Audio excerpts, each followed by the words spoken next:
Okay, let's talk about non-taxable supply.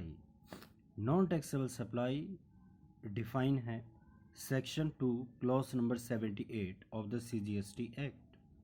कहते हैं non taxable supply means a supply of goods or services or both which is not leviable to tax under this act or under IGST act. कहते हैं non taxable supply का मतलब ऐसी transaction जो supply तो है बट जिसके ऊपर GST की लेवी नहीं आती।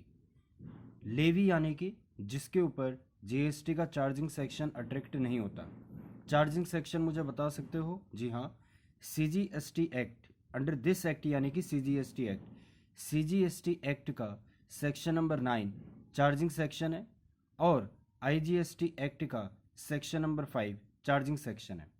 तो कहते हैं आप कोई भी सप्लाई करो जिसके ऊपर GST की लेवी नहीं आती, ऐसी सप्लाई को हम नॉन टैक्सेबल सप्लाई का नाम देते हैं।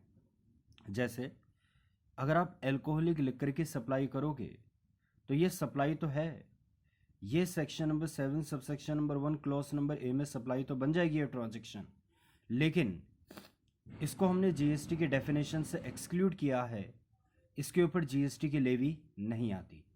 तो मैं सम अप कर सकता हूँ कि नॉन टैक्सेबल सप्लाई ऐसी सप्लाई होती है जिसके ऊपर GST की लेवी नहीं आती। जब हम एग्रीगेट टर्नओवर की बात करेंगे, क्या नॉन टैक्सेबल सप्लाई को एग्रीगेट टर्नओवर का पार्ट माना जाएगा? The answer is yes. Aggregate turnover का पार्ट नॉन टैक्सेबल सप्लाई को माना जाता है। मगर मतलब जब आप एग्रीगेट टर्नओवर की काउंटिंग करोगे कि भाई मेरी टोटल टर्नओवर कितनी है, तो उसमें जो आपने नॉन टैक्सेबल सप्लाई की होगी उसको भी तुम कंसिडर करोगे। क्या नॉन टैक्सेबल सप्लाई का ITC मिलता है? द आंसर इज नो, क्योंकि सेक्शन नंबर 16 का सिंपल सा रूल है ITC देने का कि अगर आप अपनी आउटवर्ड सप्लाई पर GST पे करोगे तो तुम्हें अपनी इनवर्ड सप्लाई पर ITC मिलेगा। नॉन टैक्सेबल सप्लाई में क्योंकि हम अपनी आउटवर्ड सप्लाई में कोई GST नहीं पे करते, तो इसका हमें कोई ITC भी नहीं मिलता। तो आई होप आपको नॉन टैक्सेबल सप्लाई समझ आया होगा। Thank you so much.